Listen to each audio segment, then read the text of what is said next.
Sinabi ng ating Panginoon, nakikinig sa akin ang aking mga tupa. Kayo ba ay tupa ni Jesus? Kung gano'n, makinig, makinig, makinig ang may pandinig. Yan. Ngayon naman, dadako na tayo sa ating pagsasaluhan ngayong araw na ito. Mabuting balita mula sa aklat ni San Juan, Kabanatang 13, Kabanatang 2, Talatang 13 hanggang 22. Yan. Ano ang pamagat? Ang pagmamalasakit sa templo. Yan. Nakita ni Jesus, no? Yung mga nagbebenta, nagbibili ng mga baka, tupa at kalapati, at yung mga nangmamalit ng mga salapi, no? Gumawa si Jesus ng panghabukit na lubid, no? Bakit? Para itaboy, pinagtabuyan niya ang mga nagtitinda at ang mga baka at tupa, at isinabog niya yung mga pera at itinaog ang mga lamesa ng mga money changer, nagpapalit ng pera. Yeah. Lumapit siya sa nagtitinda ng kalapati at sinabi niya, ialis mo yan dyan, sapagkat sinabi ni Jesus, huwag niyong gawin palengke ang tahanan ng aking Ama. Naalala ng mga alagad yung nakasulat sa kasulatan. Sinabi, ang aking pagmamalasakit sa bahay ng aking Ama ay buong puso, no? Nag-aalab at buong puso, no? Lahat ng mga ginawa ni Jesus ay nakasulat, no? Mula nang siya ay ipanganak hanggang sa siya ay mamatay. Nakasulat sa kasulatan. Sabi nga, ang Mesaya ay manggagaling sa Bethlehem at magmumula sa lahi ni David. Kaya hindi nga siya paniwalaan ng mga nakakaalam ng mga kasulatan, sapagkat ang inaantay nila, sabi nga, si Jesus ay galing ng Galilea. Ang inaantay nila ay mula sa Bethlehem at isang galing sa haligi ni Haring David at isang mayaman, maharlikang tao ang kanilang inaantay. Isang prinsipe na magliligtas sa kanila sa pagkaalipin sa Romano. Nasa ilalim sila ng kapangyarihan ng mga Romano noon, kaya hindi nila pinaniniwalaan si Jesus na siya nga ang Mesaya, sapagkat siya ay galing sa Galilea. Walang mayaman sa Galilea, kundi mahirap. No? Kaya nga, ang pagmamalasakit ni Jesus sa templo, yon ay nagpunsod, no? Sa lalo pang pagkagalit ng mga iskriba at fariseyo kay Jesus. No? Nagalit talaga sila. Noon gusto na nila ipapatay si Jesus, ngunit dahil sa ginawa ni Jesus, lalo nagpumusok ang kanilang mga ilong. Nagpumusok sa galit sapagkat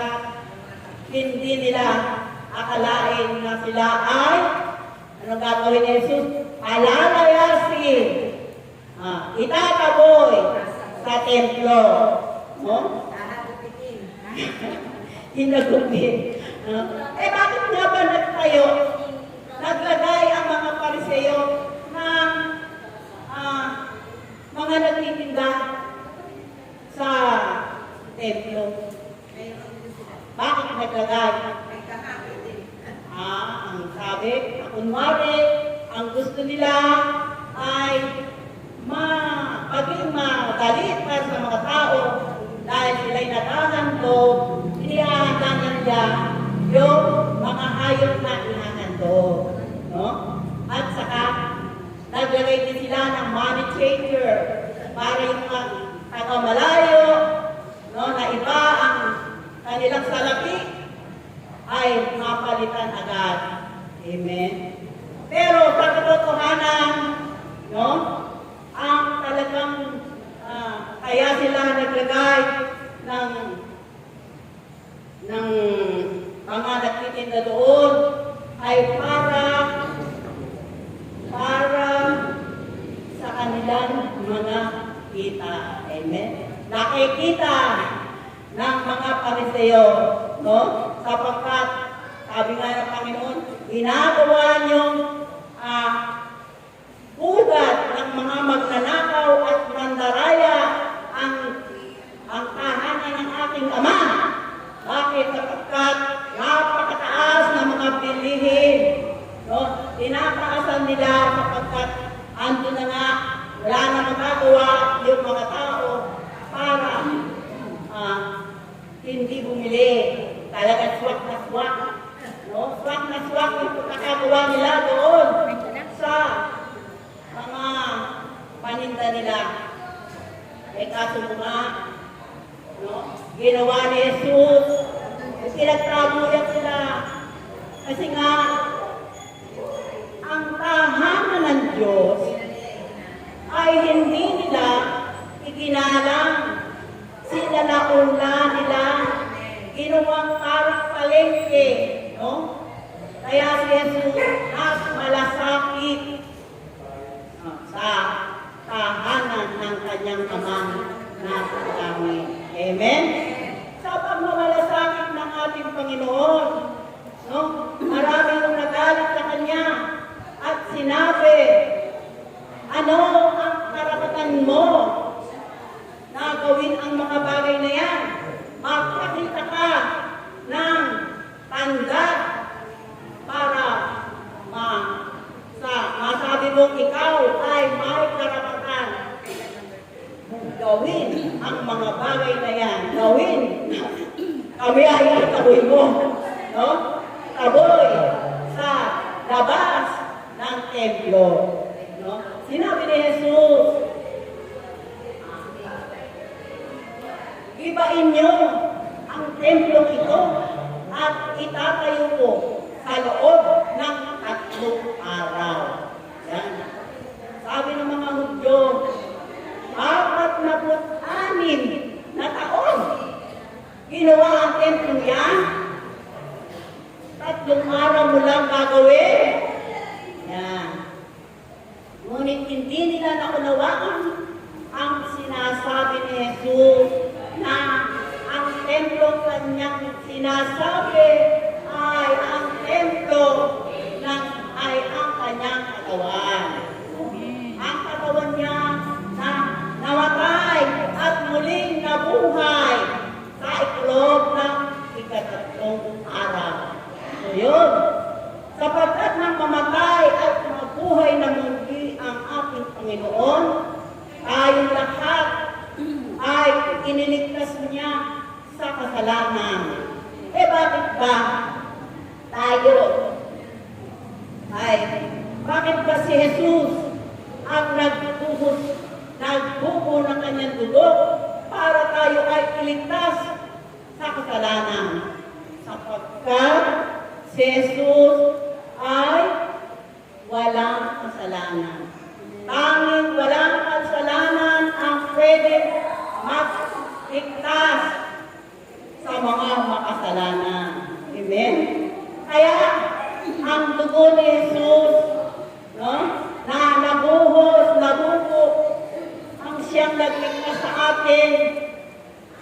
kasalanan. Kaya nga, sa ginawa ng ating Panginoon, tayong lahat ay nagkaroon ng siya'y mabuhay at ay tayong lahat ay nagkaroon ng buhay na walang hanggan. Yung nananalig at nananampalataya kay Jesus ang siyang maliligtas at magkakaroon ng buhay na walang hanggan. Amen? Kaya nga, noong unang panahon, para maalis ang mga kasalanan ng mga Israelita, sila ay nagpapatay ng pinakainang na tupa o kaya ay baka na hayop. At ang dugo nito ay nilalagay nila sa plangkana, tanso, at yan ay ibinubuhos nila sa altar doon sa Kabanal-Banalan, Tabernakulo, no, upang patawarin ang mga kasalanan, no, ng mga tao. No?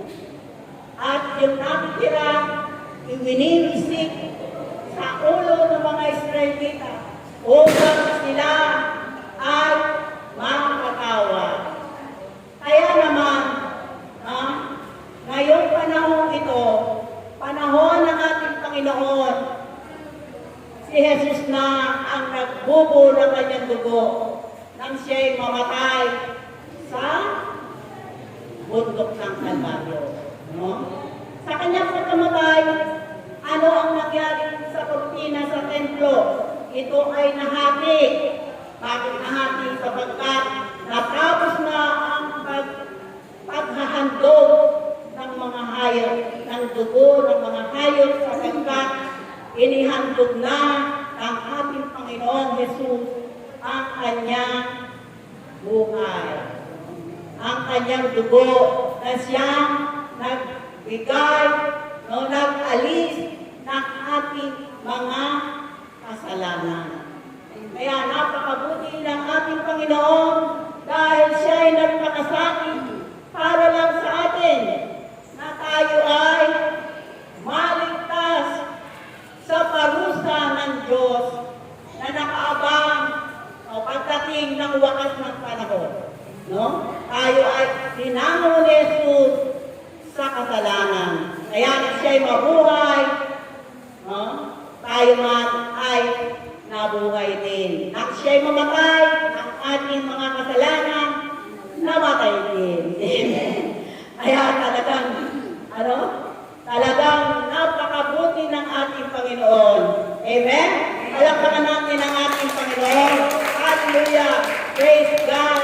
Hallelujah! Kaya naman, yung mga Hudyo, hinahanap, isinasabi sa kanya, ano ang karapatan mo na nagawin sa amin ang mga bagay na ito? Na kami ay palayasin sa templo at aming mga kanindahan.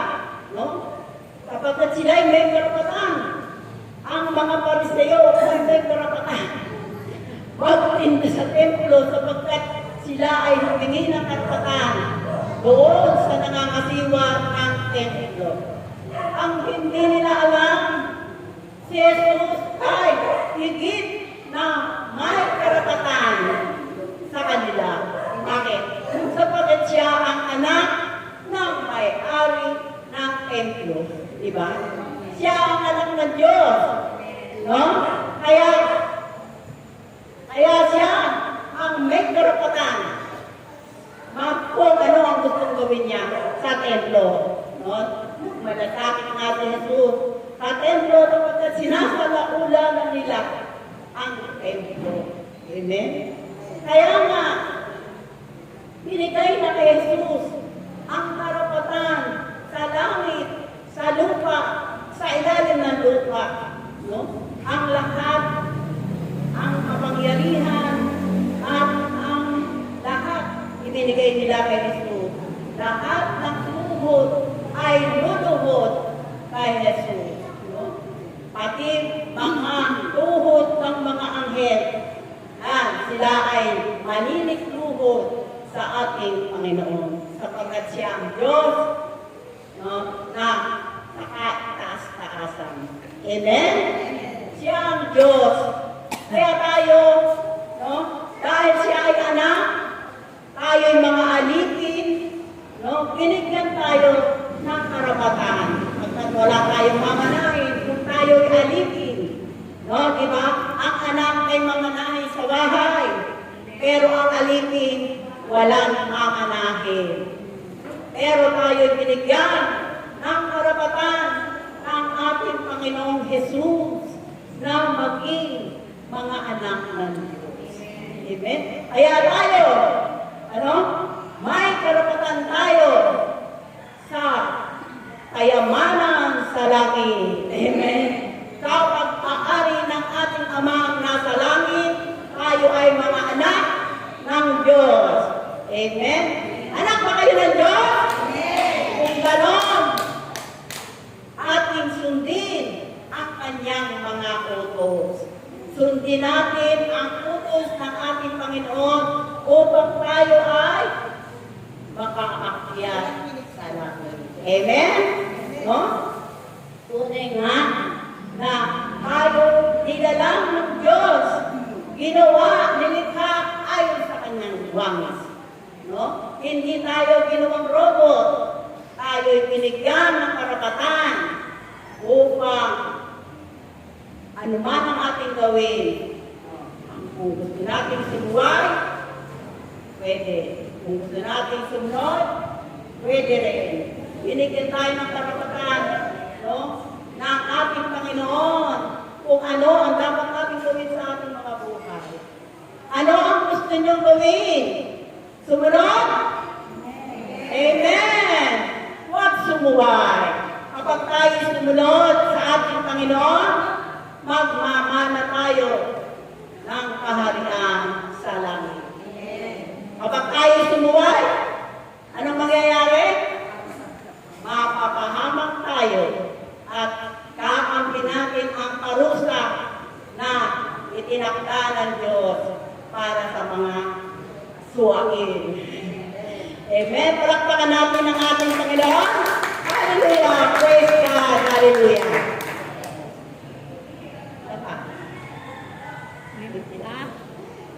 Ilang minutes ba? 20?